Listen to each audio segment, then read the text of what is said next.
Hi guys, I just wanted to clarify my broader position on the focus topic I was describing in my last video, about the Jedi and the Sith, and its metaphor with regard to people within our discussion circles.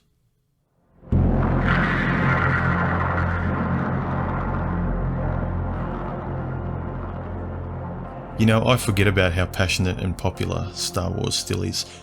I stopped being as interested in the franchise when it started to become more and more of an SJW thing. Today it resembles an episode of Glee to me, as opposed to the classic Star Wars I grew up with. Anyway, in my last video, I was simply using Star Wars as a metaphor to shine a light on the similarities between the Sith, who kill their masters and get off on power and suffering, and the Jedi, who seem to follow a more non-violent life. And how this was an interesting character trait between some of us in men's circles who are angry and want to destroy others, and the more Buddhist style of men sharing red pill information around in a more non-aggressive way. One approach seems more dogmatic and absolute, and the other seems more open to growth of ideas, and isn't as tense. But you know what? But then I forgot all the semantics of die-hard Star Wars fans flooded in about what a Jedi is and what a Sith is. To be clear, aside from the violence and anger, I'd probably pick the Sith lifestyle over the Jedi one, as it looks in the franchise today. I like the Sith's individualism more than the political bureaucracy of what the Jedi seems to be now. You see, I grew up in the 70s and 80s, where the Star Wars movies portrayed the Jedi as simply intellectual loners, wanting to be left alone, going their own way, and the Sith were these violent political dictators. And it was only in more recent installments of Star Wars that politics kind of became part of what the Jedi was. That was kind of weird to me. So to all the diehard fans, forgive me gentlemen, I did not mean to say that the Sith were wholly bad or the Jedi perfect. In truth, I wouldn't be part of either camp, neither Jedi nor Sith, because the Jedi seems to be a political structure of Buddhists now, and the Sith seem like political sociopathic children. Basically, I wanted to point out how Jedi tend to respect their elders, while the Sith have little respect for anyone, and make the analogy of people in our circles where one side wants to fight and destroy the other, and the other side has more of a live and let live attitude. I wanted to point out how the Jedi tend to respect their elders, while the Sith have little respect for anyone to the point of killing their elders in the end. I was simply speaking about the nature of how people in the online men's circles can sometimes act like Sith trying to kill their own kind in a lust for dominance and power. My last video was about aggression and non-aggression essentially, and the analogy with regard to Star Wars, that's all. And as to married men being MGTOW, of course, they've got almost no chance whatsoever at functionally going their own way. I understand this. I don't know. It might be me, but I don't think about who's included, who's not included, who's allowed, who's not allowed. I think in terms of the information. What I'm trying to communicate in my videos always is to let go of groups, labels, and religions and think in terms of the beneficial information and the logic presented. I don't care about the teams. I don't care about the clubs. Does a married man stand a chance at going his own way with a wife and kids, with the constant threat of her taking it all away from him at any time?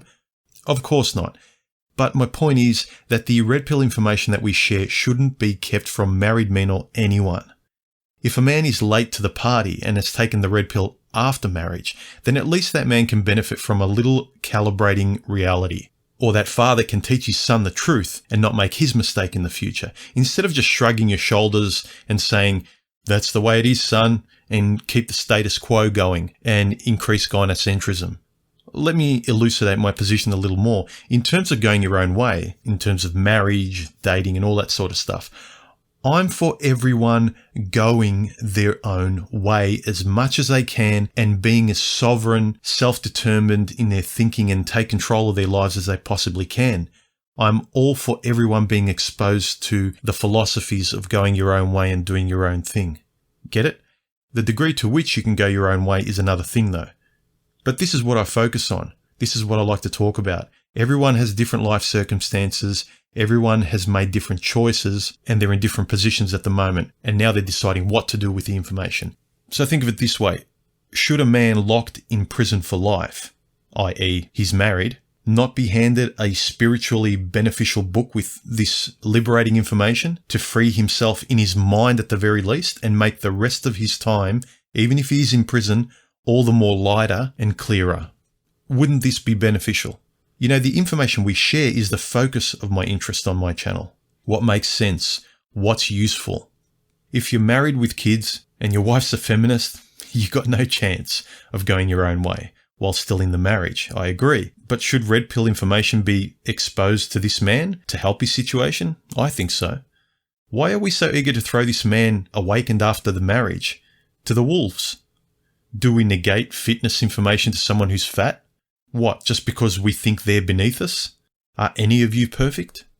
Again, MGTOW, to me anyway, is information, not who is allowed into a gold medal club.